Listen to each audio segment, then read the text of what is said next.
자, 네 번째는 미국의 4월 근원 PC 상승률 둔화인데요. 자, PC가 뭐냐면은 저 그래프에 보시면은 빨간색 글자로 개인 소비 지출 가격 지수라고 써 있어요. 이게 PC입니다. 이게 보시면은 12월, 1월, 2월, 3월 쭉 오르다가 4월에 0.3% 정도 빠졌는데 이게 2020년 11월 이후 처음으로 상승폭이 꺾였다고 합니다. 그래가지고 또 이거를 또 해석하시는 분들 있어요. 그 중에 투자 전문 매체인 마켓워치라는 곳이 있는데 이곳에서는 인플레이션이 3월에 정점을 찍고 이제 서서히 내려오고 있음을 시사하는 것일 수도 있다라고 말을 했어요. 하지만 네. 근데 이게 상승률인 거잖아요. 이게 꺾인 게 상승률이고, 그러니까 어쨌든 지수가 상승하고 있다는 거는 계속되고 있는 거잖아요. 네, 맞습니다. 상승률이 꺾인 거지. 네, 상승률이 꺾인 건데 이분들은 이제 인플레이션이 끝날 수도 있다. 이렇게 약간 낙관적으로 말씀을 하시더라고요. 물론 이분들이 맞을 수도 있습니다. 하지만 수많은 대내외 이런 업체들이나 그런 투자 전문 매체들 있죠. 그런 매체들은 아직까지는 너무 그게 낙관적인 판단이 아닌가라고 말들 하고 있어요. 실제로 글로벌 투자은행 중에 ING라고 있는데 이런 곳에서는 물가가 이제 의미 있는 수준까지 빠르게 떨어지려면은 지금 세계에 크게 세 가지의 그런 이슈가 있는데 첫 번째는 우크라이나와 러시아의 전쟁이죠. 이게 끝나야 하고 두 번째는 중국의 제로 코로나 정책이 변화를 해야 된다. 그리고 마지막으로 미국의 노동시장이 좀 개선이 돼야 된다. 이런 것들이 있는데 지금 세 가지 다 뭐 끝난다는 소식이 하나도 없잖아요. 그렇죠. 네, 그러다 보니까 이런 악재만 가득한데 고작 저거 0.3%가 떨어졌다. 이걸로 낙관론을 내밀기에는 좀 아직 시기상조가 아닌가라는 말들이 아직 많습니다. 하지만 또 그렇게 보기도 뭐한 게 사실 제가 아까 3번에서도 살짝 말씀드렸듯이 변수가 되게 많은 요즘에는 장이에요. 그래서 정책 기조조정이 필요한 것은 파월도 인정을 했습니다. 따라서 만약에 물가 상승세가 진짜로 꺾인다면은 연준의 통화 정책이 조정될 가능성이 있겠죠. 실제로 제가 보기에는 중립금리를 지금 자꾸 바꾸고 있긴 한데 그래도 6월과 7월은 확실히 올릴 거라고 저는 생각을 하고 있어요. 다만 그 이후에도 올리려면은 이제 상황을 봐야 되는데 이제 제가 보기에는 아까 그 정책이 조정된다면은 더 이상 금리를 인상하지 않을 가능성도 있습니다.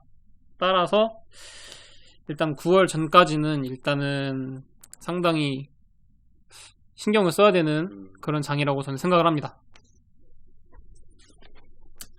예, 지금까지 4가지의 그런 큰 이슈들을 알아보았는데요. 그 혹시 최근 그 나스닥 차트 상승률 보셨나요? 네, 뭐 저점에서는 꽤 반등은 나와줬던 것 같아요.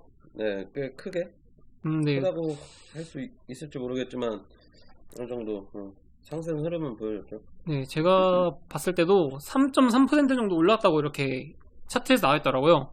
그래가지고 많은 분들께서 이제 좀 힘든 시기는 끝나가나 살짝 이게 호재가 아닌가 이렇게 말씀들을 하고 있습니다. 그래서 제가 좀 알아봤는데요. 일단 저의 개인적인 생각이지만 아직까지는 좀 시기상조라고 생각을 합니다. 왜냐면은 첫 번째로 방금 말씀드렸듯이 PC 개인 소비 지출 가격 지수 수치인데요. 이게 상승세의 둔화를 뜻하는 거지 절대적으로 물가 지수가 낮아졌다는 소리가 아니었죠. 네, 그러다 보니까 여전히 높게 올라가는 상태인데 벌써 낙관론을 내비치기에는 이르다. 이것이고 두 번째는 세계적으로 또 원유 공급의 난을 지금 겪고 있어요. 게다가 서부 텍사스산 원유 저게 WTI라고 하는데 이 가격이 3.4%나 상승했습니다.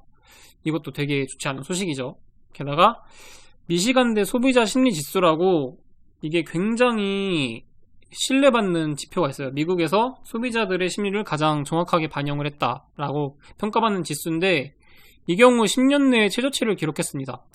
이것은 소비자들이 돈을 안 쓰고 꽁꽁 묶어놓는다는 소리겠죠. 예, 게다가 평균이 보통 80에서 90 사이인데 58.4가 나왔어요. 이건 굉장히 안 좋은 수치입니다.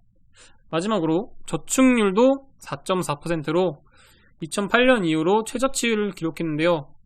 보통 살펴보면은 평년에는 5%에서 6% 사이의 수치를 보인 만큼 사실상 소비 주체에 문제가 생기는 것으로 보입니다. 실제로 경기가 반등을 하려면은 소비자의 마인드가 바뀌고 소비자가 좀 시중에 소비를 해야겠죠.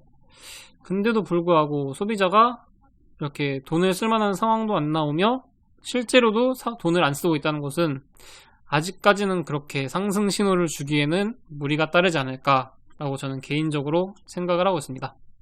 그러면은 경민 씨는 그러니까 뭐 공포에 매수하라 이런 말이 있는데 아직까지는 완전한 공포가 아니라고 보시는 거네요. 네, 맞습니다. 실제로 그 공포 영화를 보시면은 딱 그 위험한 상황이 닥친 그런 분들이 뭐 아무런 대응을 못하고 오히려 막 비명만 지르다가 좀 안 좋은 일을 당하잖아요. 저는 이게 진짜의 공포라고 생각을 하거든요. 다만 지금 보셨다시피 나스닥 3.3% 올랐다고 상승인가 이러잖아요.